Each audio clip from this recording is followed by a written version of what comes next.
welcome to Earful of Dirt, bringing you the latest Major League Rugby news, views, and abuse. Now here are your hosts, Aaron, Dan, and Victor.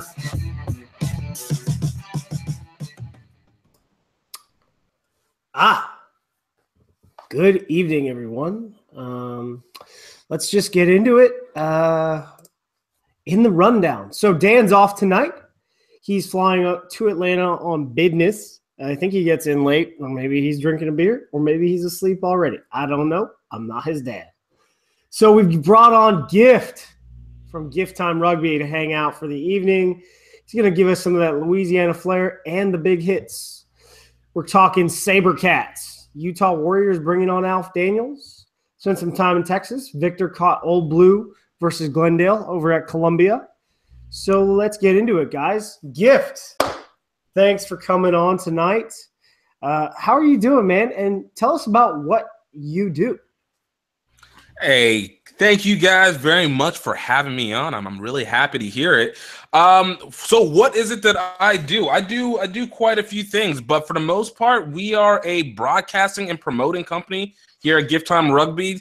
We want to make sure that we're able to, be able to translate rugby so we can bring in those who are not typically rugby people and transfer them over a little bit, help out on that, give it by broadcasting games, just trying to make the game both fun and continuing to bring value to it so that we can open this thing up and really take over the world the way that it's supposed to be. Nice. Tell us a little bit about this this project that you got in the slow cooker, the HBCU Rugby Classic, I think. Is that what's going on? I can't talk too much about it right now. We're setting something up. It's something beautiful that I think is definitely in need. Without saying too much, we got it's in the name itself. It's going to be dealing with a couple of these historically black colleges and universities that are out here that have rugby. I think it will be it's going to be a very unique and very very cultured event for rugby. I think something to the idea of what I've always believed in Americanizing the rugby sport a little bit. So it's coming up. You're going to hear more about it coming in the next few weeks. We just have to finish signing and settling some of these logistic issues that we have. But I'm excited for it. It's something that I've had a couple people, we've been mulling on it for a while, but it's something that I've been sitting back and wanting to get done for a long time now. Yeah, I think that'll be pretty cool. So, Gift, real quick, another question before we get started. Have you been following the development of MLR and what you think so far? So, I've had a chance to be able to pick up a look. I have the pleasure of having one of them in my backyard. So it's made it a little bit easier to know. But, I've been on and off because I came into this really cautiously suspicious. You come in after two recent attempts. Obviously, we're talking, maybe this is the fifth iteration that's been around since the development of USA Rugby in itself. So in the last 3 years, it's always been kind of the same issue. And I like what they've started doing so far. I like the idea. I still have my questions on it, but for what it's worth, I like what they've been doing digitally. I like what they've been trying to do in bringing transparency. Even some of the pettiness that has been thrown out towards pro rugby. I'm not always a big fan of trying to antagonize any kind of beast, but I do find it quite hilarious whenever you at least try and create a distinguishing line between you and another entity, even if it's sort of kicking a line while it's down. But I do like the fact that you're bold enough to do it, because I think there needs to be a certain amount of bravado that comes with the sport, comes with the league, so that whenever you do bring it to people, it's something that you attach to. You come in with some power. Let's bring that beast mode, So I like what I've seen so far, but I will stay cautiously optimistic until I actually see the full season. But yeah, we'll see how that goes. Very cool. So, Aaron, what's another question, guys, real quick? Oh. Yeah, now that we're asking questions to get, Victor, let me just ask one. Victor rucks over. Now, before we officially get started, now that we're talking about GIF. So, GIF, going to what you were mentioning regarding this thing that you cannot talk much about, I assume it's going to be a tournament regarding, I guess, majority African-American schools or something. Now, the only HBCU that I know of that has rugby is Morehouse. But tell me if there's any other majority African American institution that has rugby besides the Black Sabres of Morehouse College. Morehouse is one of them. Prairie View A&M is one of them, and Howard is another. Florida A&M used to have it, but for right now they went defunct. So, yeah, I mean that can kind of break things down a little bit right there. But yeah, it's something that I think is hugely advantageous. Something that we've seen with schools like Lindenwood, Life, St. Mary's, even though not varsity. Something that can be brought to that and kind of brings awareness to a community that it has lightly brushed on what rugby has to offer, and again, an opportunity to really show, what we can present as an American culture. Okay, very well done. Thank you for the answer. Appreciate it. So now we can continue with the show. All right, guys. We're going to talk about branding, and this is really where Gift can bring us a unique perspective. So Houston Strikers are now the Houston SaberCats. SaberCats. Say it with me. SaberCats. SaberCats. SaberCats. I think we need a sound effect we can play every time where it's just like a rawr. So, I mean, I just remember a conversation I had with Grant Cole of This Is Texas Rugby. To not be too tied to the name of the Strikers, now SaberCats, or any other names within Major League Rugby until the season stepped off, as we saw with Austin Elite Rugby, as we saw with NOLA, creating a brand outside of New Orleans Rugby Football Club, and, Seattle rebranding and launching the Seattle Seawolves.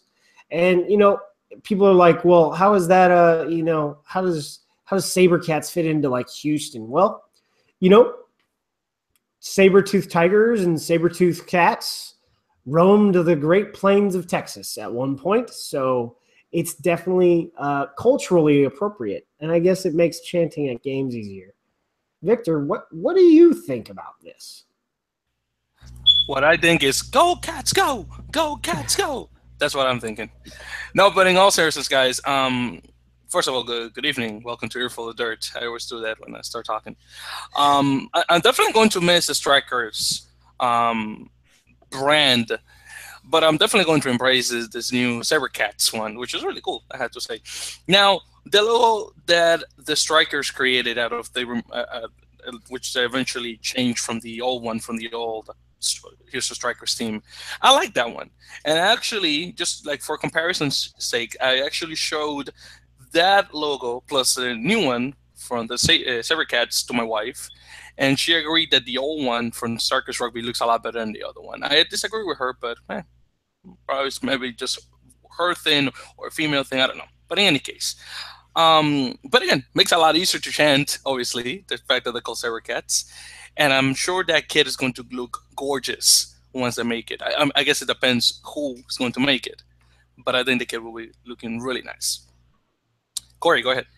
Yeah, they can do what they want to do. I'm a little disappointed that we've moved away from basically all affiliation with the local clubs now. I realize that in the back rooms, there's still a lot of relationships there.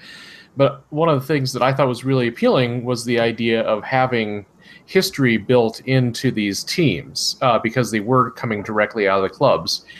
With the exception of the Raptors, everyone else has basically created new names for themselves that are not the clubs that they originally identified to be. So in that way, I'm a little bit disappointed. Even the Strikers, though they weren't an active club, they that name was based on a historic club from the 70s and 80s, I believe, in the Houston area.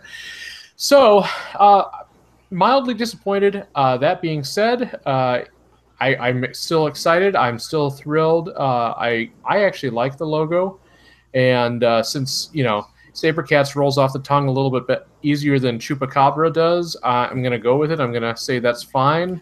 Yes. I not quite as scary as a mythical creature, but it'll be fine. So that's kind of my thoughts on it. I don't know. Do you have any thoughts? Yeah, well, there was whenever I saw that initial name change, there was a couple things that came to my mind. First, to Corey's point, I always understood. I understood initially why a lot of people wanted the connection with the basic amateur clubs, but from Aaron always knows. I look at everything from a marketing and branding standpoint, and I think you always want to at least find a way whenever you're trying to move up a level to separate from amateurism. You can connect to it, it can diverge to it, but it's still amateurism. And those clubs have their own innate history that are going to go with it as amateur clubs, whether we use them as developmental size or whether or not that they continue on to be, stay on their own separate path and the pros go their way. Almost in the same way as the Cleveland Browns did with the Baltimore Ravens. Two divergent clubs, even if two divergent teams, even if they came the same.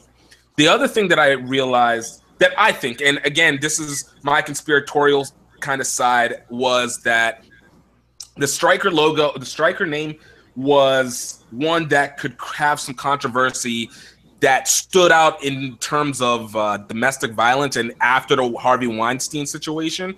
I don't know if these things correlated, but I know whenever the name comes up, if you say it fast enough, it does not sound good overall in the long term. And I think that I believe that there might have been some concern to that effect with that. So to change it to something that's SaberCats, that is still fierce, doesn't have connotations that you don't easily associate to, I think is good for Houston. I think long term is good for MLR, because the worst thing that could happen is a player have an issue and then they happen to be on a team called the Strikers, and then now you just have this whole new story that you just didn't want to have for the future. So I think it was good long-term thinking. And as far as the rest of them, we'll see what happens. That's definitely an angle I had never even considered. So good call. I just think it's great we differentiate ourselves from a soccer team. That helps too. If you want to go the easy route, I guess, sensible. Oh man, so yeah. I mean, I don't know. The logo is good. We'll see. I think it's easier, like, because what was a striker? I have no clue. But so I think we'll get on to our third subject of the night. Alf Daniels is named head coach of the Utah Warriors. Utah is now pushing press releases to Earful of Dirt about an hour ahead of time, so I'm getting those sent to me. So at least that preps us, so we're ready to go when they push their releases, and we can start doing our research and spinning up our action cycle. I was told by one of the guys that we definitely have our ears full of dirt because of how low we keep our ears to the rumor mill. So that was cool. So we always try when, as a point of, journalistic integrity, if we talk about rumors other than in the rumor section, we try to have multiple sources, and other than one guy on Reddit saying it was going to be someone from Waikato and it was going to be a Kiwi, we had no clue. And, at this point, there's a lot of people listening out there that Gift and I know, and I'd heard nothing. So, but let's get into Alf. Great name, by the way. So he is a Kiwi. He is from Waikato, so that's completely true. He's coached at every level but super. He also, if you dig a little deep, he coached at Penn State in the fall of 2014 on an interim basis. I guess based on what he needed to stay in the States at the time, they weren't able to provide, but he definitely reset a lot of their systems at that point, and they won a lot of games that fall, and that led to, sustained success over time. He's currently the academy manager for Waikato. He worked with the U20 and also was the head coach for their U19 team that, won the whole thing out of 14 provinces in New Zealand 2 years in a row. So, my full-on opinion of this, I think he's a solid hire. And, he's built developmental pathways and he's coached at a high level. And, it's a solid get for Kimball Kajar and Ishmael Tilialo. So, Victor, offload, catch the ball. Whoop, got it. Well, guys, I'm really glad that the rumors were true because Waikato is a really rugby-heavy section of New Zealand.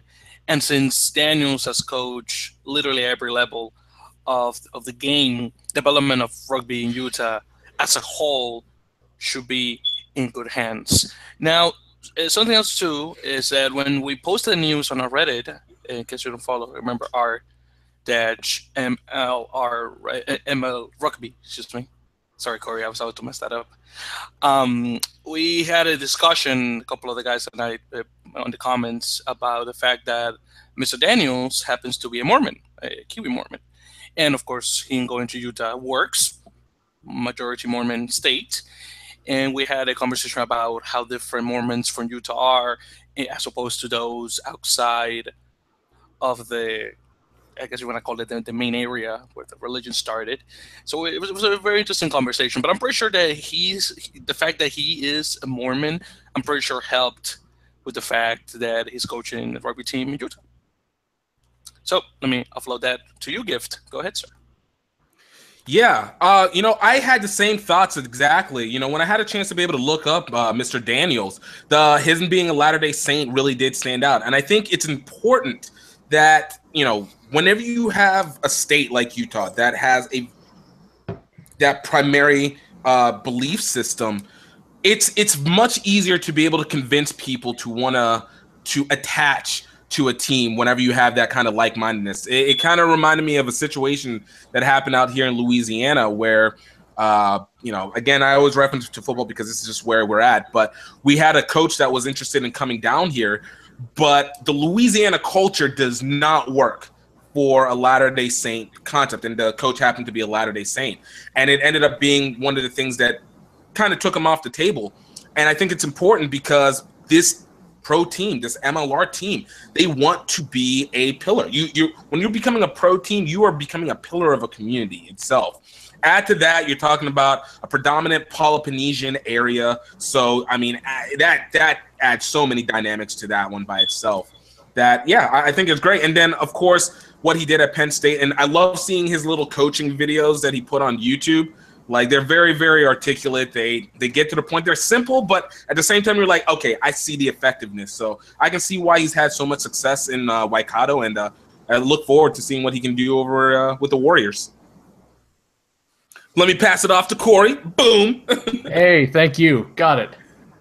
So, yeah, anytime you can bring in, folks with some professional experience or, different level experience, I always think it's a good thing. Honestly, I've not done a lot of digging on my own on Coach Daniels, but from everything you're telling me, it sounds like a good hire as far as Utah goes.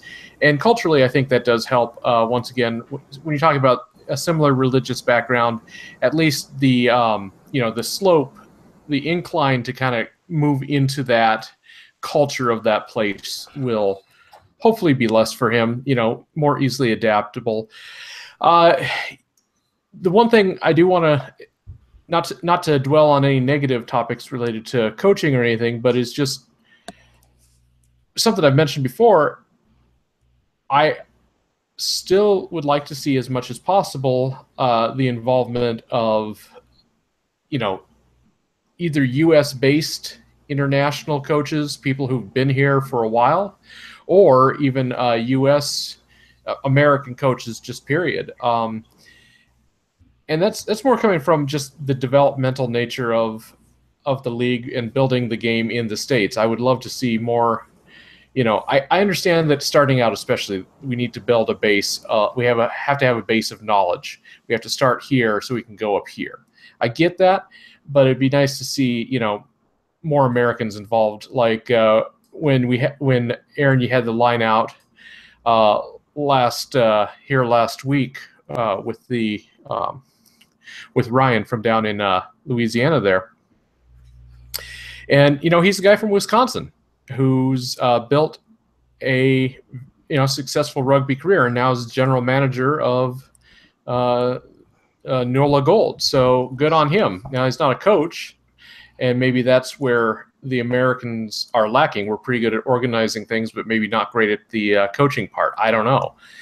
But I'm still hopeful that, maybe more of the assistant coaches positions, some of the lower tier stuff like that, and then maybe third, fourth, fifth season in, we'll start seeing more involvement from actual, born and bred American coaches as we're building that coaching side of things as well as the player side of things. That's about all I've got to say about that. As far as Coach Daniels go, hey, awesome on him. Glad he's coming, and he's going to bring a very strong level of professionalism to Utah. So good on them as well, and welcome. We're very happy to have you. I guess that's about all I got to say about that. Aaron, any final thoughts before you head to Texas? To that end, Corey, I think when it comes to coaching, it's really hard to, assess our domestic coaching talent overall, because most of them are on a volunteer basis. And, you have guys outside of the college realm of the elite teams that, you see LSU, LSUA, fully funding coaching salaries,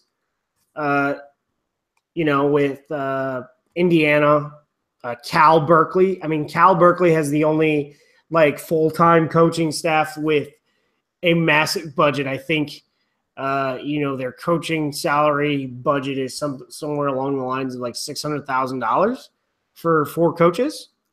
And that's me throwing a dart, but I can only surmise based on cost of living and who they have coaching. But for the most part, D1 coaches, in the club scene, are coaching 2 days a week. I mean, you don't really know what they're able to do because they're not really in a high performance environment. And so that leads you to without the ability to also identify coaching talent, it creates an issue. So I did a piece on this a while ago on why MLR needs to succeed when Mitch announced that he was going for a sweet gig and becoming not only the executive director of rugby at the Blue Bulls, but also getting a board of directors position with the provincial union. And we need MLR to succeed up front to provide all those young coaches we just talked about in that 2 minutes the opportunity to go apply a trade, as an assistant, and learn from, higher end coaches that decided to, give it a shot. Any other comments, guys? No. I'm with you, Corey, though. I'm with you, Corey. I do hope that they use more assistant and lower end coaches to be able to develop that American side. Otherwise, I do find that to be redundant component of the league if they're not doing that. Can't put it all on Gary Gold. There we go. I think it's important. So for coaching development, we need to have this league so that we can develop American coaches. If we don't have this league, then we're running around the same circle we've run around for 50 years. Yep. That makes a lot of sense. Got to start somewhere. And the same thing with the players that are coming out of the club scene. They got to build up that talent and build up to a professional level as well. And I think that's why we're going to see teams sprinkling in some internationals in their roster as well, just to kind of first raise the level of play and then lead by example for some of these other guys who are coming up. So yeah, it's pretty exciting times. And I wish nothing but good things for Utah, and very excited to see what they do. I think it's encouraging that they've got such – it seems like, at least from the outside, that Utah has got a very strong cultural attachment to rugby. BYU is a big, University of Utah's big. Both of them are big in rugby, and it seems to be a much bigger deal out there than maybe it is in other parts of the country. So very excited to see what they can do, and the fact that the state organizations just seem to really be embracing their professional side, I think, is super encouraging as well. And, so it's going to be nothing but good things for the Warriors going forward, I have no doubt. So looking forward to seeing what they can do. All right. So refocusing and getting into Texas. So this is forgive me for being a little bit long, but it was a long trip. So I went to Texas with my girlfriend for Baylor homecoming, and during that period of time, I was able to knock out a ton of rugby business. So I had the tremendous opportunity to speak with Richard Osborne, president of Austin Elite Rugby, and Thierry Dupont, general manager of Austin Elite Rugby, this last Wednesday for 2 hours at Nixon Lane, and to see what the vision is. And it's different than what was previously announced, and, more to follow from Austin Elite. But so many things have changed in, the last 3 months. They are going to enjoy tremendous municipal support from the city of Austin. So getting into the nitty gritty. So phase 1 of the ground at Nixon Lane will be the training center, which is going to be a 60 by 250 foot building on the eastern tri-zone of the current main field. And, they are supposed to be pouring the foundation of this building this week. And that will be up and ready to go by January 1. It's going to have a full gym, rehab rooms, changing rooms, a film room, and office space. This center is going to leverage tremendous amounts of technology, as we've seen Austin signing multiple partnerships with tech companies, most recently with Umbel. So it's going to, they're going to gain every training metric imaginable so that the team will be able to work harder and recover faster.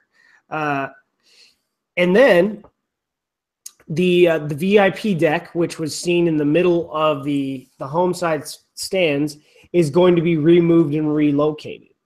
They're going to install additional seating, which will bring the capacity of seats in total up to between 3,000 and 3,500.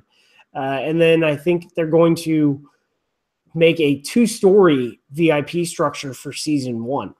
So phase 2, which will be for 2019, is going to be a covered ground on the north side of the trees with a capacity of 6,000, which they'll be working on G11 with. So originally, I think it was supposed to be a capacity of around 11,000 for the full modular expansion of that. But phase 3, which is going to be pretty exciting, is more for Thierry Dupont and Richard Osborne to talk about. So it sounds really awesome, and this is where municipal support comes in. And then people have asked on the board about academy structures. I asked directly to Thierry and Richard, and they're going to be making an announcement pretty soon regarding both sides as they're going to field 2. The current plan is to field a U19 and U23 academy teams, and this will play into the partnership that the Red River Rugby Collegiate Conference signed with MLR. We've already seen the launch of Glendale U20 and the announcement of the Seattle U20 sides. The next big thing on that was player welfare is extremely important to Austin. Last year, they had a full medical staff on hand. This year, they're looking to be the leaders in Major League Rugby going forward when it comes to player welfare. Currently, they're working with French experts as well as having had some engagements with World Rugby player welfare professionals to establish the best protocols that will exceed what is currently required of professional organizations in rugby. The last thing Richard left me with after those 2 hours was to really talk about expansion of rookie rugby. So at the Austin Blacks 50th gala, Dan Payne, I don't think USA Rugby has talked about it yet, but Dan Payne, CEO of USA Rugby, appointed Steve Swindle, who is a longtime player and now old boy with the Austin Blacks, to lead rookie rugby in the state of Texas. And with that, the full-time players of Austin Elite Rugby will be supporting him when he goes into the school system and help him teach rugby. So that's a lot of stuff. Corey, what do you got for me? It sounds like a great trip, and I just really appreciate you taking the time out of your vacation to hit up some of the, talk with some of these folks. And I'll admit that I was a little bit jealous of the access that you were granted. Pun not intended, but I guess that also works. So did you get a chance to see Grant while you were down there, and how's he doing? Yes, I did. I think we can, talk about that in a bit too, but he's doing good. The previous weekend during the combine, which he had intended to go, he went up to the Red River Collegiate Conference Sevens Championship and called that for the Red River Rugby Collegiate Conference. So that was really cool. Also, so I went down to Houston on Thursday, and, he sends me a message and says, I got a surprise for you. And I had the chance to go down to Houston SaberCats practice and observe. And I saw just a crazy high-level practice. No time wasted. As soon as their allotted time for the field started, they went. They filmed their practice, so they have practice film that they break down every day. And as far as the coaching is concerned, I saw some crazy stuff with the forwards. And as we all know, Fitzy being a professional forward in the Irish provincial system. And I think it was like 4 different professional sides. I need to look at his CV so I can, repeat it very fast and often. But just tons of crazy stuff that I'm going to talk to my club guys about tomorrow. And then Sam Windsor, that guy, I know he's going to be a player coach, and I know he's going to be a great player for the SaberCats, but based on what I saw him, execute with the backs, this guy's going to get poached at the end of his career by somebody to coach another MLR franchise, whether it's, an expansion team or not, because I now know why he's a player coach, because he has the knowledge up here to coach. And we all know that he's a high-level player. So that's what I got to say about SaberCats practice and Austin Elite Rugby. Gift, what do you got? Honestly, I don't have too much, but I do love the fact that you got a chance to talk to Terry and Mr. Osborne. I haven't had a chance to talk with Mr. Osborne, but Terry is awesome. We did the collegiate championships earlier this year, but seeing that Austin has been making the headways that they have been, I remember whenever I've been to Austin about 3-4 times to play and obviously to be able to broadcast there, and the monumental difference is impressive. Like, the field, I love the stadium that they have set up. It's still raw, and then the fact that they're still building on top of that, I think, is huge for it. And the fact that the city of Austin, which is the weirdest combination of hippie and conservative that you could ever have in one location is, I think that they're getting the support from that is impactful. But the most interesting thing for me is that you went from Baylor all the way down to Austin, Texas and Houston and made it sound like it was a nothing trip. That is like 10 hours of road time that you just put there. It was, and I like how you were so smooth with that. you know, I needed to get out of you know, my girlfriend's and parents' hair for a little bit of time. So you know, put in the road time. Hey, look, man, I am impressed, and I appreciate the effort that you made to do that, because I've done that trip, and it is not one that you want to do in a day. That thing will wear you down. But yeah, that's all I got. Boom. And Victor. Well, bro, dang it. I mean, I didn't know that trip was going to be like that, but now that Giff has explained it to me, I'm thinking like, God dang it, it's 11 hours. Man, dude, God bless you. But seriously, now a lot of great things. Dang it. No, but seriously, a lot of great things happening down in Austin. Dang it, Giff, you're making me laugh, bro. Stop. So no, really, a lot of great things happening down in Austin from what you're just saying, Aaron. Some things that we obviously had to keep on the download, just to let you guys know. Now, the best part, obviously, is the support itself. The fact that the city of Austin is looking out for the team, and the fact that AER is going to be the first professional outfit in the city, which everyone knows that Austin is the biggest city in the States that doesn't have a professional team until next year, obviously. And of course, it's a really big deal to get those fans before Columbus Crew really moves out of Ohio, if they really do, by the way, because I was just reading the news about it. And yeah, MLS doesn't really want the team to move out, but if they have to, they have to. So, you know, it's what it is. Okay, guys, so moving from that and just going straight to my topic, as Aaron mentioned at the rundown and the intro of the show, I went down to watch All Blue of New York against Glendon Merlins, Part 2, down on Columbia University's soccer stadium up on 204, I think it's 218th Street in Inwood, Manhattan, New York, in case you want to know the actual location.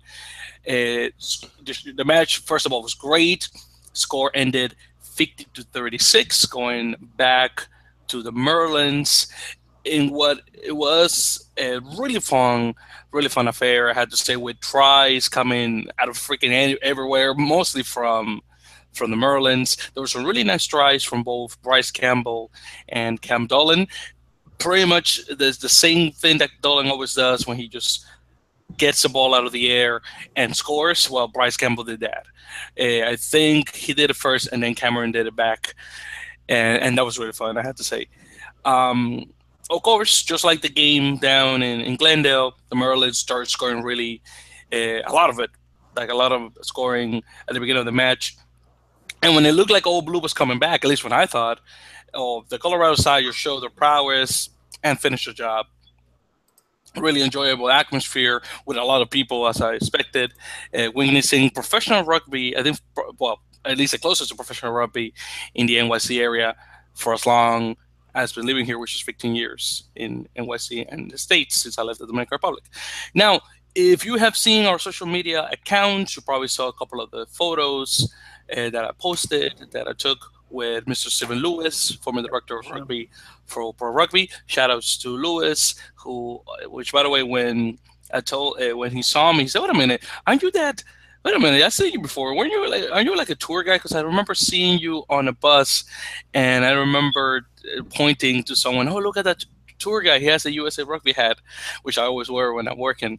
So he remembered me from that. I said, well, thank you for remembering from that, sir. And I told him, I'm Victor from Earful of Dirt. Castro's podcast. That's the first thing he said. That's the first thing he said, Castro's podcast. And they said, oh, yeah. And he said that. And exactly. No, not only he said Castro's podcast, he also said, that guy is crazy. I said, I know. That's why I like having him on the show. It's called personality. So yeah, tell me about it, right? So obviously, shout outs from Lewis to you, Aaron, and I also Nice. I know, right? Oh, by the way, another thing too. Speaking of Mr. Lewis, he gave me his business card. He told me, no, but check this out. He told me contact me in about 2 or 3 months because there's going to be some news, and I want to be on your podcast. So Nice. I'm telling you this straight up from Lister Rugby Mouth, because that's his Twitter, at Lister Rugby. He wants us to bring him to the show. So Nice. definitely line up I mean, with Steven. There was some CEO dude that said, "Hey, talk to me in in a couple months about he's kind of, I think his initials are D and P." Yeah. Who knows? He might be in the same group as Lewis, but yeah, but really about it. Apparently, in 2 or 3 months, we need to contact either DP or SL. Yeah, I think if there's going to be an East Coast franchise, Lizard is going to be heavily involved, whether that's in New York, Pennsylvania, even, or Boston. We're talking, the guy who coaches backs from Boston to, New Jersey, and he's like the best of them. So I'm sure he's going to be involved. Mm-hmm. Yeah, definitely. I know. Oh, but going back to what I was mentioning, I also took pictures with Will McGee, with Zach Fenoglio, Sean Davis, and James Bird. In case you asked Gary if he was playing, he was, and he did great. He also helped score a try. No, he scored a try actually himself, and also helped on the try. Also, to thank you to all of those gentlemen for taking pictures with me. Also, shout outs to Will McGee's family, especially his mom, that I very rudely call old. So, ma'am, if you're listening to this, I'm sorry.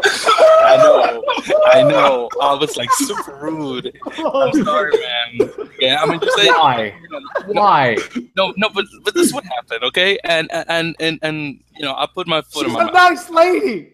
No, but check this out, guys. It was my fault. I admit it. So what happens is that, and I also took my dad to the game. That was my dad's first rugby game. Really, I was really happy for that because my dad, Dominican, only thinks baseball is the only thing there is in the world. So I'm glad I didn't think anything else. So, cool. So my dad was there, and I told him, no, Dad, it's okay, sit down, relax. My dad is 72. He's getting old, so I don't want him moving as much. So I went. I saw Will taking pictures with his mom and his American family members from his dad's side, and his siblings, right? So I go up to them and say, "Oh, hello, guys. By the way, I want to take," and I point at Will. I say, "I want to take a picture with Dan Mann, by the way." And then the lady says, "Oh no, you can't take it. That's my son's," so which was funny. and then I said, then she says to me, "Hey, you want me to take a picture with you and Will?" And I said, "Yes, please. Yes, man, I appreciate it. But you know what? Let me take a picture with. Let me give the camera to someone that's younger than you." And that was his daughter, and that was her daughter. But I messed up. Wow. No. But check this out. I messed up. Ageist right now. No. But check this out. I messed up. No, but check this out. I messed up. What I wanted to say is let me get this camera to someone older than you, and that was supposed to be a compliment, but I messed up on the compliment because I wanted to say, like a jokey thing. So that's where I messed up. So that was my fault, and again I apologize. And she said that no, that she was not going to be offended, and she wasn't, but because she told me that she and her husband, Mr. McGee, were going to listen to this. Because I was told them that I give shout outs again, ma'am, sir, and sir too, because you were not there. Sorry that I call you all. My apologies. And but yeah, she also when I told her, "Hey, got a podcast here for the door," she pulled out that phone and tapped it real quick and sent it to her husband. So I'm sure by Wednesday he'll listen to this most likely. So Will was really cool. He was a really cool guy. He said, "Oh, dude, I really want that Glendale Raptors contract." So he says he doesn't have it, and I believe him. But yeah, it was really fun talking with all those guys. So yeah, it's pretty much the report, guys. That's really cool. So I've been working on an impression, and I want to know what you guys think of this. So here it goes. You ready?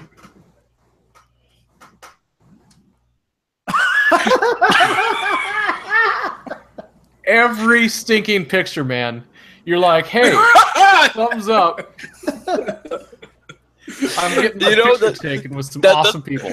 You know what it is? That's my thing. That's my thing. That's what it is. I mean, I got that one. I also got this one too. If you're looking at the camera now, with my mouth open. Oh yeah, that's my. yeah. You gotta have the signature. Another good one. You gotta have the signature move.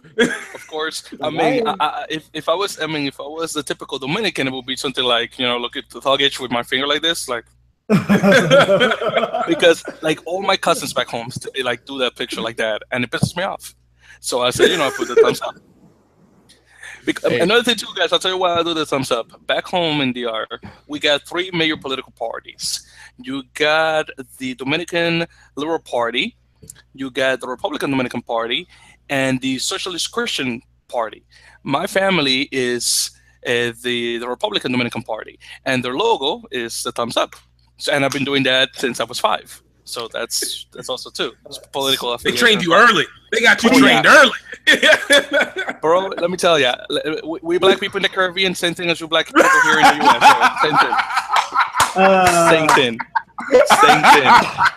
We think a little different, even though we speak different languages. Please tune in on Thursday mornings for Victor's Caribbean Political Party podcast.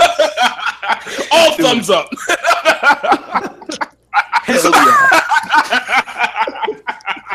That would be fun as hell, dude. That was so much fun. Oh.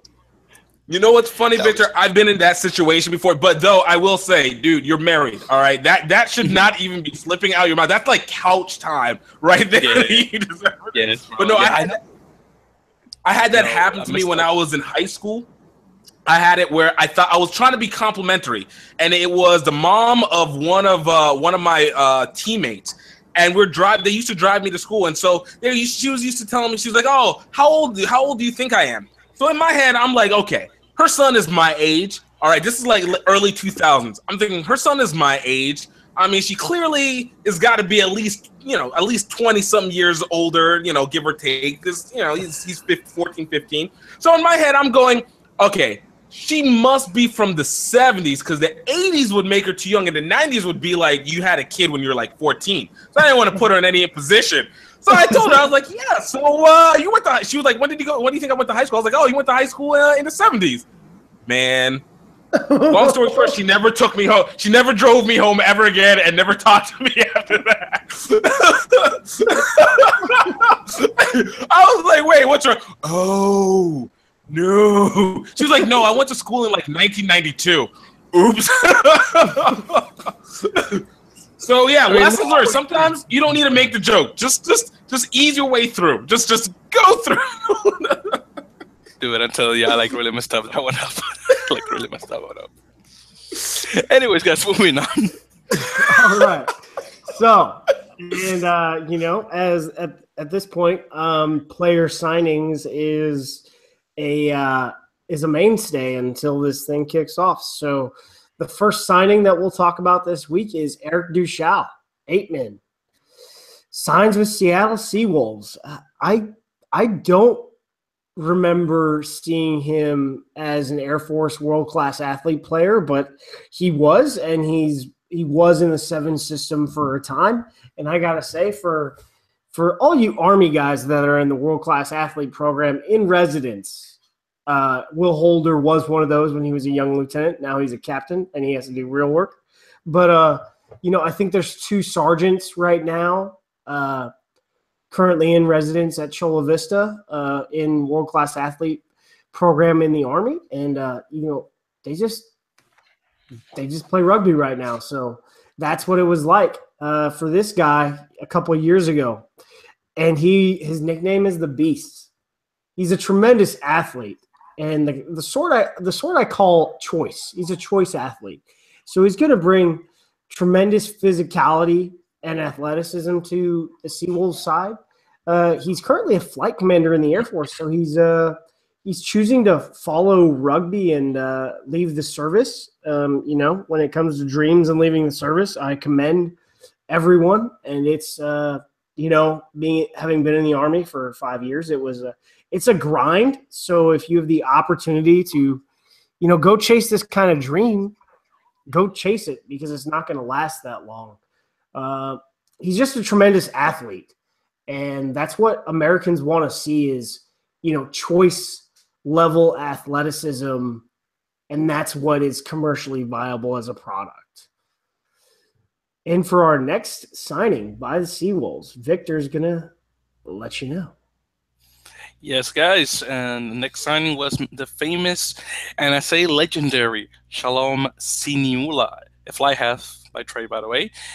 Like, again, Aaron mentioned, he signed with the Seattle Seawolves. Now, Shalom is famous for being one of 3 of the famous Siniula brothers, and that includes him, plus his brothers Roland and Andrew, which, by the way, prior to the recording of this episode, I was reading DJ Coyle Rugby, which, by the way, shout out to Mr. DJ Coyle. Apparently, Roland just signed with Rugby Reggio out of Italy, and he's going to be joining that team next month in November. And Reggio plays out of the, how's it called, the Italian... I think League of Excellence or something like that. It said like League of 10 or something. No, yeah, it has a funny name. I think it's like League of Excellence because we got that one, and then you got Serie A, which is like 2nd division. So it's just kind of funny.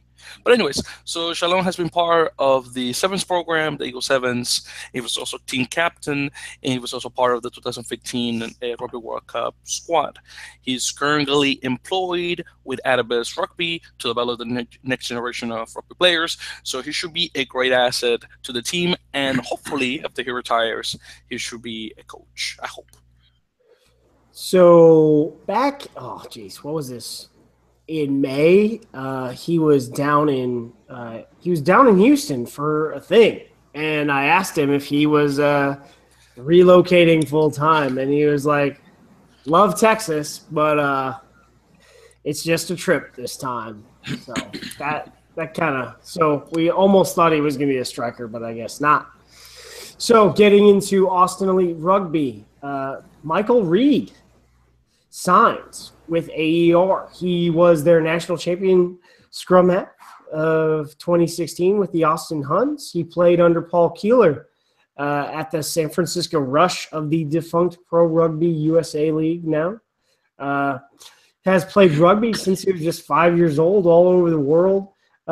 His USA accolades, he was a 4-year high school All-American selection. He was a junior All-American selection on the 2014 win of the Junior World Trophy that qualified the 2015 side to the Junior World Championships. And back to Victor. There we go. No worries. I'm here. Okay, so next. No, sorry, because I was just reading my notes real quick. Connection delay. No, probably my microphone was off for a moment. So our next signing, guys, is Mr. Jojo. That's his nickname. Tico Isuva. I knew his last name was going to give me problems. He's a winger. I believe he plays. Let me see, left wing, so 11. And he's coming down from Metropolis Rugby in Minnesota, and going down to play for the NOLA Gold. You may also remember him from the Sacramento Express, where if I'm not mistaken, he at one time played scrum half, which looked kind of awkward, but in any case. Let me say some of his accolades: USA All-American Sevens and 15s, 2014 Youth Olympics. 2016 USA Falcon Sevens player, and he also got a call to the Fiji Sevens camp, so not too shabby. Not bad. All right, so another signing from Austin Elite Rugby, and one of the Huns 2016 national championship players. We have a prop in Mason Pedersen, played at U of A here in Arizona, down Tucson. He was a junior All-American, and he's definitely a prop to look out for as he develops to hopefully join the Eagles. He can ball. I think he can. We're looking at a national championship scrummager. So congratulations on signing that next deal. But Gift, what do you think of all those guys? You know, I love what they've had. Eric, just starting off with Eric Duchal. Like, Eric Duchal, had a chance to watch him whenever he played at the Halloween Sevens about 2 years ago. You know, I'll put it like this: he's not a speedster, but he's gonna take over a game. He's a big body. He's you know, he knows how to use it. Great push. If you look at some of the videos he's done, like, he's an enforcer is what I like to call it. And it makes sense why his nickname is the Beast. When it comes to Shalom Suniula, I felt like that's an inevitability. If he didn't sign with a Seattle team, I would have been shocked. Like, they would have created a Seattle team just so Shalom would have been able to do it, because he's so imparted over there, whether it's playing with the Seattle club there itself. So I'm glad he's doing it, and, you know, whatever his work is with Atavis, I hope it continues. You know, obviously I'll take a special interest when it comes to JoJo with JoJo Tukiosuva, just because, you know, again, it's a NOLA Gold guy. I have to give Fitz a lot of credit for this, because I'm starting to see he's always mentioned it, but it's easy to see what he's trying to do in terms of getting these high character guys. You know, on top of the list that Victor gave to him, I think something that's really important to understand is that JoJo is a guy who his father passed in 2011, in 9/11/2011. And I think there's something that can be said to that, because there's a strength that has to come whenever you're that young. And he was 17, 16, 15 at the time, to be able to do that. 15 years old, you know, still taking over a major part, a huge loss, and to have the character to be able to build and continue to compete at the level he has with the USA team for the Youth Olympics, for Star Rugby, with Liz Entwistle, with Metropolis, with Sacramento, to continue to keep building towards that. You have to have a certain level of strength in your heart to be able to do that. So I love this signing. Plus the fact the kid is fast. He is so fast. It's ridiculous. So I think it's going to be a nice game breaker, great athlete. I think you made a mention of this before too, Aaron, on saying that Gold are getting a lot of raw guys who are really athletic. And I think that was something that you can see with this signing. And in terms of with Michael Reed and Mason Peterson, I wasn't able to find very much on either of them, to be perfectly honest. I saw Michael Reed's name. I thought he was from Texas. I was completely wrong. I don't know where I thought the name was from, so that was weird. But aside from that, you know, best of luck to Austin. For some reason, I have a disconnect with them when it comes to their team, and it's okay, because it's all Gold all the time. Boom. Boom. All right. Hey, on that note, what do you guys say we hit up some news items? Aaron, what you got for us, man? So apparently there's no abuse this week. Thank the Lord. Hey, if you want me to abuse you, no, it's not a problem.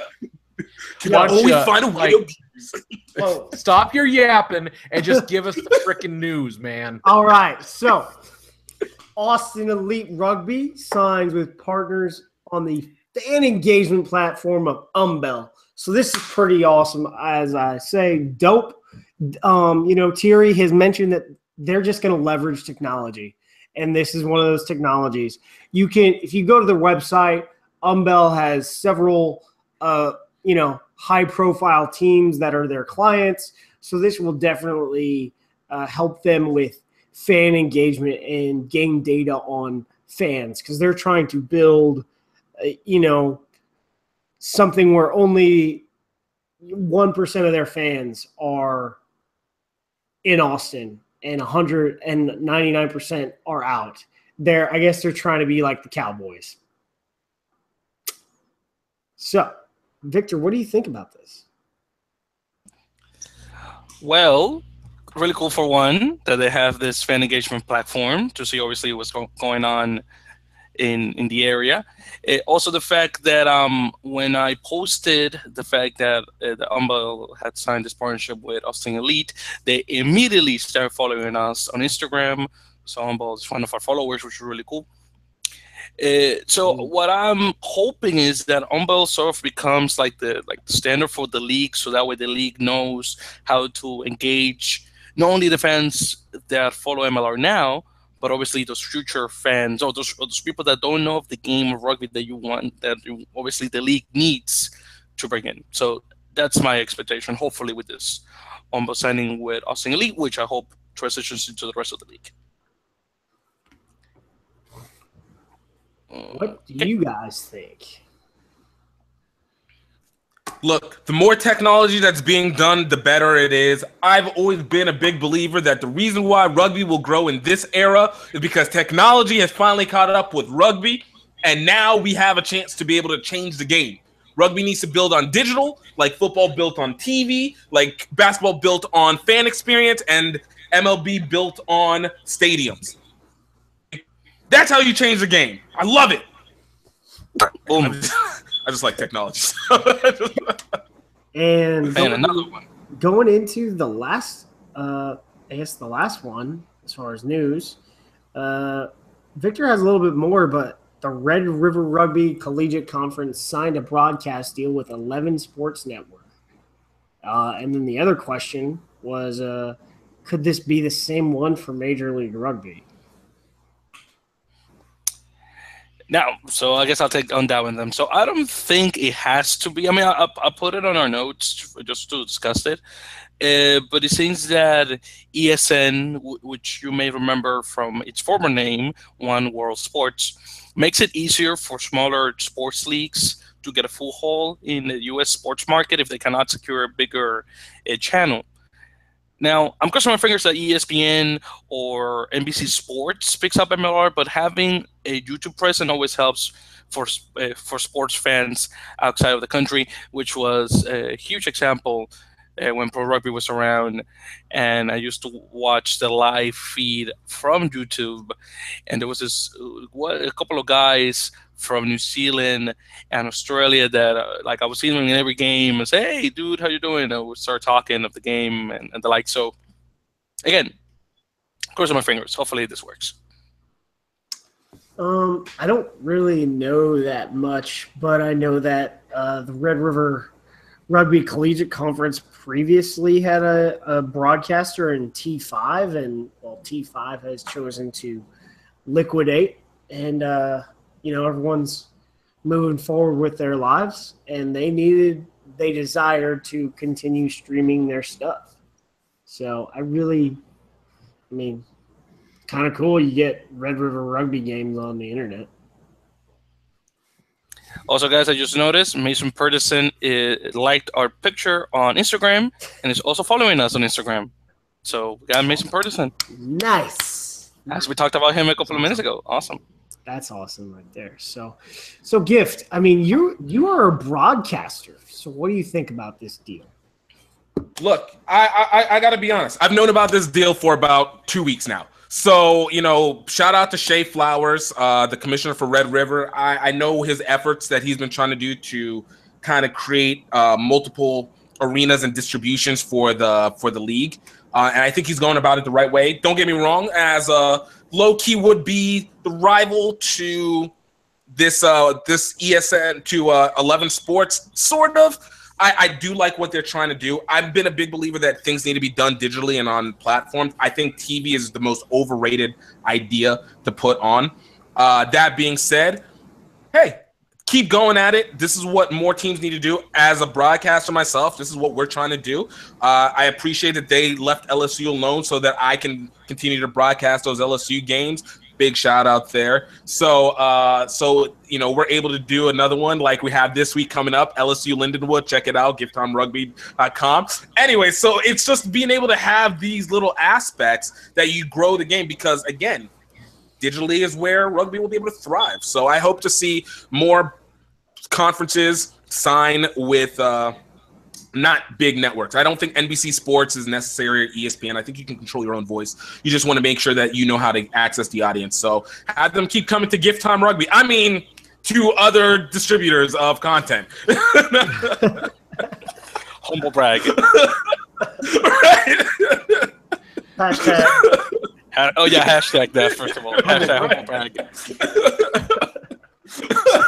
So Giff, are you stepping up right now to say you'll go ahead and take on the streaming deal for MLR next season? Look. If MLR really wants to be able to have some fun, I will be more than willing to help them be able to have some serious, crazy, amazing fun with their broadcast. But hey, you know what? If not, there's plenty of rugby, and we don't have to be as fun. Yeah, look, take it one step at a time. We will take over. We will take over. My goodness, let me tell you. Beautiful guys. So let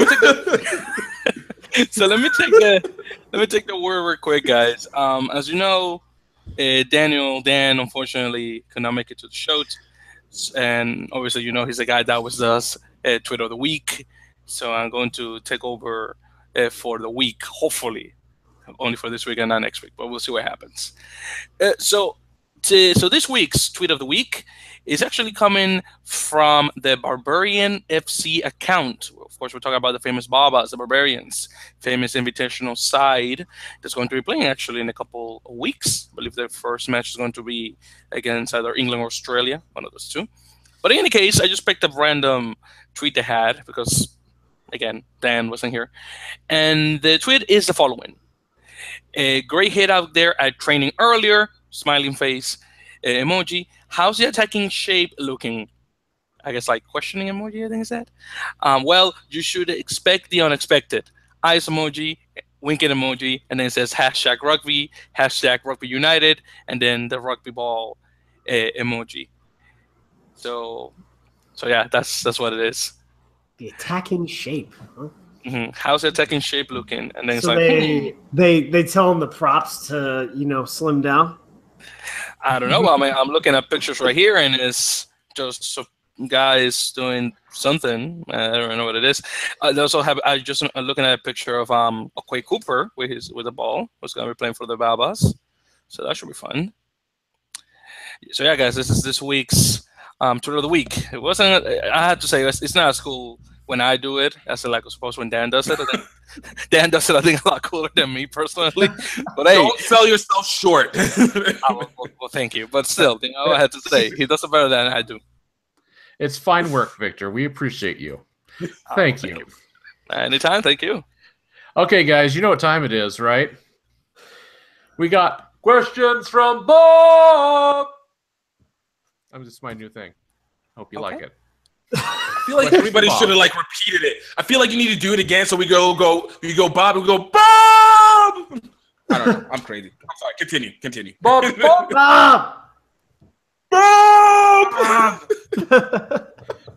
Bob Furniture. Oh gosh, things are getting weird. All right, we got some hot questions coming into us from Reddit tonight. So here we go. Coming from Progressive Thinker US, probably a little political there.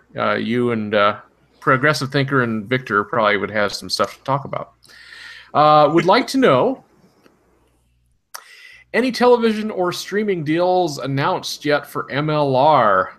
I'm hoping MLR signs with the upcoming ESPN OTT standalone app that's coming out next spring, right at this time of the season opener. Now, I guess I haven't heard about ESPN OTT. Is that related to the Ocho or?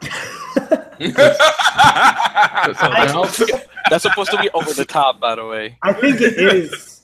I think it is the Ocho. It is. Okay. It is. Welcome to ESPN 8, the Ocho. Victor, have we heard anything about streaming yet? Well, nothing thus far, but like I said, I would like ESPN to carry MLR matches, and especially if they're going to have a new app coming up next year. So, yeah. I think Victor wants Flo to carry because he already paid for the year. Yeah, and that account that account is literally for all of us. So I just pay for all of you guys. So might as well use it. So yeah. Cool. Yeah, I got. I mean, ESPN OTT. That's probably why ESPN's not pushing the top 14 and right now, which sucks. And they're also only putting out 3 matches a week of the European Champions and Challenge Cups. Those bastards. But as far as the MLR is concerned, I think we've all thought it's like Flow. I don't know. Maybe it's going to be gift time. You know, look. Anyways, continue. What?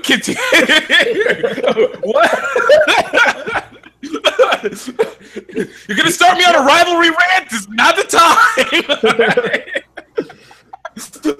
Not going there, man. I am impressed with your willingness to not give in to this. We keep well, pushing. you know, I appreciate the pushes. That's all that matters. I'm holding it. I can hold it. I can tell secrets. Believe me.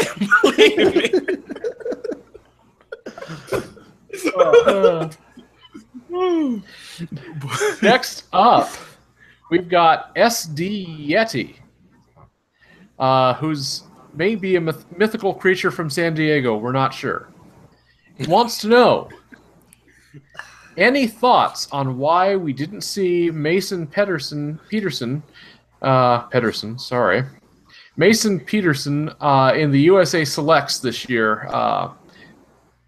Seems like there's a lot of potential there. What do you guys think?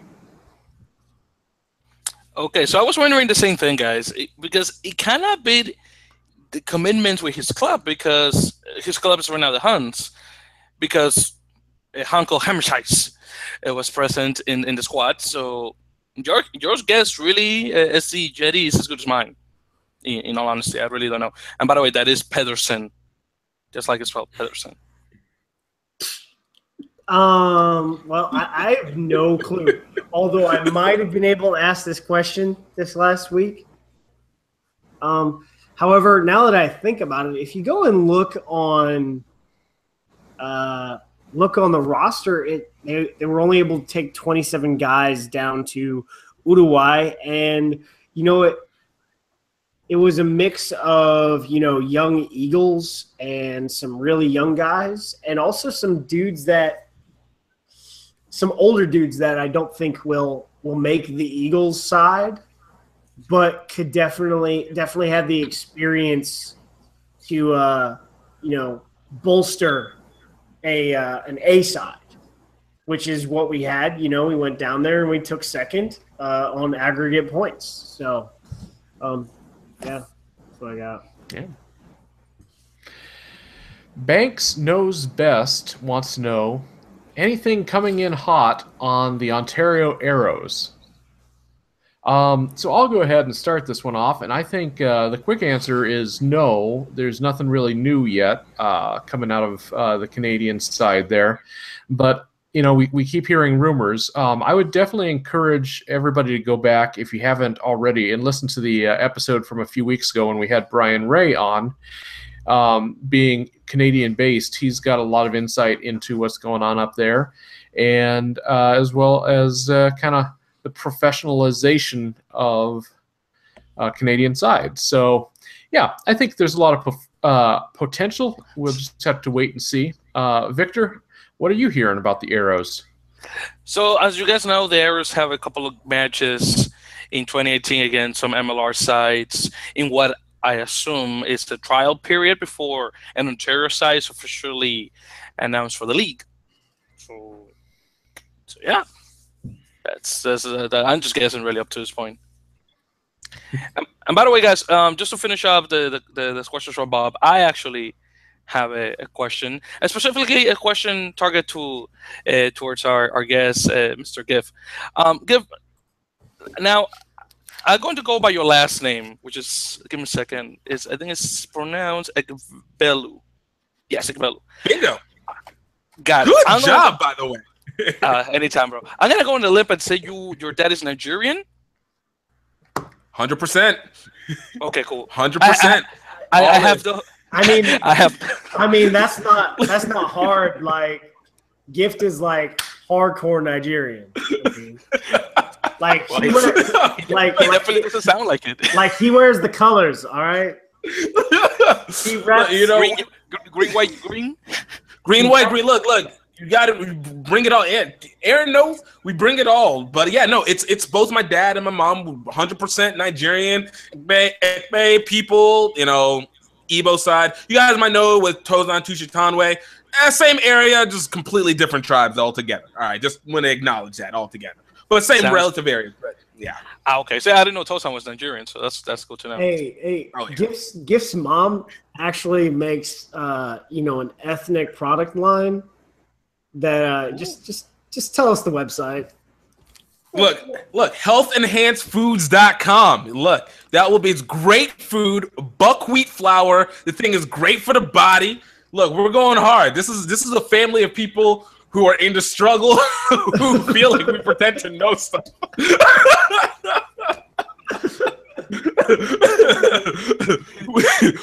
we are out here. No, it's some great stuff. I love it. Yeah, no, but we're always trying to go big. All right, we got to make sure we do it for the culture. We do it for the culture, representing that Niger American life. What? So the reason why I'm questioning is that I want to know. I mean, I don't know if you got any opinions of Nigerian rugby, because we have some really good players of Nigerian descent that play in Europe. The two that come to mind real quick, Nijia Delokum and Eddie Benaru, that plays for France. It's really sad that you got those two players not playing down for the Black Stallions, which is the name of the Nigerian national team. So what's your opinion of Nigerian rugby? So I haven't had my own time, because there was a little moment where I was really hoping to be able to play with the Stallions at one point. You know, when it comes to rugby, like Nigeria has, particularly in London, there's so many Nigerians that play, namely the Nigerian Londons, the London Nigerians, who are just awesome. And one of the guys, former players and founders, he's here in New Orleans. His name is Shea Ayagabusi. But you know, in Nigeria, like, it's one of those situations where we're a lot of potential, but I mean, sports outside of soccer is just not considered that important. Sort of like how you were saying, Victor, with Dominicans and baseball. Like, it's Nigerians and soccer. We got mad talent.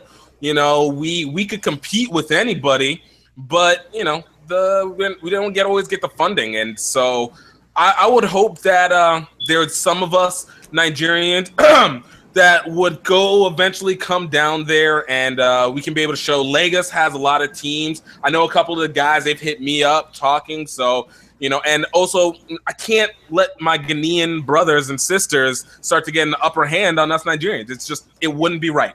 It's unethical for them to be better than us on anything. So, bro, dude, bro, look, as someone that just checked their ancestry and has 5% Nigerian ancestry, I completely agree with you, bro.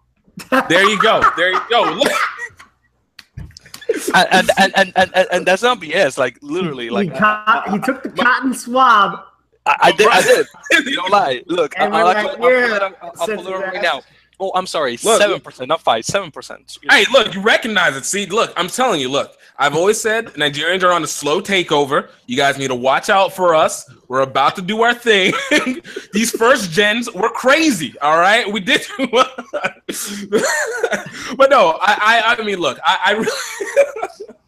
I do expect big things, but you know, it's a culture thing, and just as any culture, Nigerians need to see a value. Then we're going to argue about it for an umpteenth amount of time, and then we'll eventually come to a decision where we continue to argue, but somehow still be productive. It's what we do. We're loud. Hey, I hear you, bro. And you know what? Hopefully you get like the same thing that happened to Kenya and now what's happening to Uganda, that soccer is #1, but now that they're getting really good in sevens, the game's been pushed, especially in Uganda. So I really hope Nigeria gets something like that. Really hope. Thank you. Really. Nigerians. Hey, you're welcome, bro. Tozan. Other people. Exactly. Oh, dude, I forgot to mention freaking Mario Itoje. He's also Nigerian.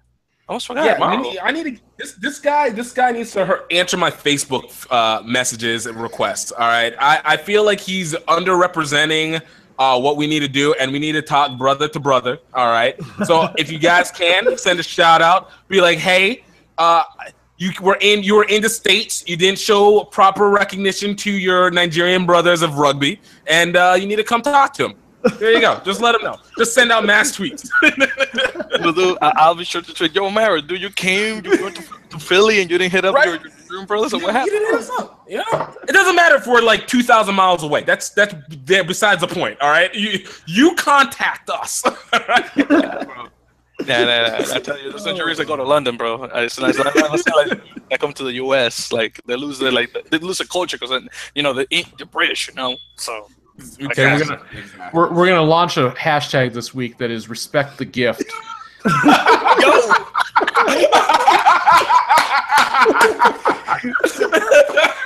Dude, yo, Curry, I like that one. Respect the I gift. love it. Dude, tomorrow on Instagram, I gotta be putting that on Twitter. Hashtag respect the gift. Hashtag Respect the gift. You gotta see that. I gotta get that crap trending. Just please. Yes. All right. Well, I think we're just about done, guys. So, real quick, I just got one thing to share on our way out. I want to give a shout out to our Reddit page. That's reddit.com/r/mlrugby. So this week we had some really good discussions on kind of how Earful of Dirt fits into that community. We started on the rugby page. The four of us guys got together there. We hatched the idea for the show right on the page, talking to each other. And so we really feel a kinship with everyone there. And so I just want to thank everybody for their support. Thanks for letting us, blow up the page with promoting the episodes and for asking questions and for getting feedback. It's a real honor to be a part of this community, to be able to promote Major League Rugby on Reddit as well as on the podcast here. And also just a shout out because we cracked the 500 subscribers mark on our page this week. So ML Rugby is hitting the big time. We're halfway to 1,000 people. So my new goals now is before the league launches next spring, I want to see us have 1,000 subscribers. So tell your friends, ML Rugby, tell your friends. Thank you guys so much for supporting us, and we really are doing this for you. So go on Reddit, check us out there. Aaron, what you got on our way out? I was hoping to jump in before you because you had a way more important thought. But so everyone keeps asking about the 7th team. So if you go on to usmlr.com, you go on to the link that says teams, you see that coming soon in the MLR crest. Well, I tried to pull it out of Richard. I tried to get the time. They confirmed it's 7 teams. Those 7 teams are paid up, and we're going forward, but they would not divulge when their 7th partner was going to, begin their what will have to be a marketing spree. So 7 teams, inaugural season. Okay, guys. So let me jump in real quick since we're about to go. First of all, Gift, thank you for joining us, bro. It was a pleasure having you. It's been great. Had a lot of fun. So, because, dude, let me tell you, if it's again, I'm mulatto, half black, half white, so it feels really hard being the only black guy on the group. When you got 2 white guys, one half that's half Mexican, and me, it's really hard. So, bro, gracias. Really, and thank you for being here. You have no idea. The first time I did not feel like a minority in this podcast. Right now. Again, even though Aaron is half Mexican, I still feel like a minority. I'm glad I could help. I swear to God, bro. Thank you. I'm glad I can help, and I know for real, guys. I know you guys were turning down, but I really do appreciate it. Love talking. And you guys have something great going on here because, believe me, I've been watching you guys since you guys started bit by bit. I don't always say stuff because I'm always watching to see how consistency you guys are. So you guys do have some good stuff. And you're underestimating because you're more than 500 subscribers. You guys are like 520 in. I give yourself the full credit of subscribers on your Reddit page. So, yeah. Cool. So let me say the usual thing I always say, guys. So first of all, subscribe to our channel at YouTube, Earful of their fan casts, like us on Facebook, Twitter, and Instagram. Follow us on all those 3 social platforms. Of course, add us really on iTunes, Google Play, Stitcher, Player FN, and of course leave us a review. Again, guys, we're waiting for that. We've been 10 episodes and we still haven't gotten 1 review. Like, seriously, like, come on, guys, get on those 5-star reviews so we can finally call them out. We actually have to check our iTunes. Who knows? Probably someone put something and we haven't even checked it. Also, call us to leave us a voicemail. No one has done that. Please read the first one.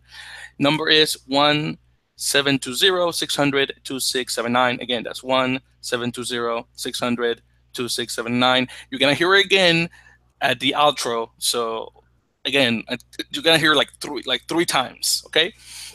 And again, join us on our live stream, again, 11 p.m. Eastern, 8 p.m. Pacific. With that, good night. Go ahead, guys, do the things you have to do. Oh, last thing. Nate Osborne, Friday, 3 p.m. Central Time. I'm out.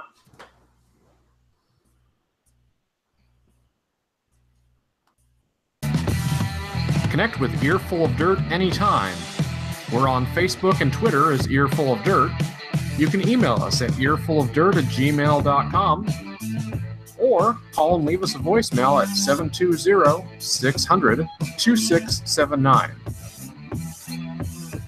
Until next time, for Aaron, Dan, and Victor, I'm Corey. Thanks for joining us.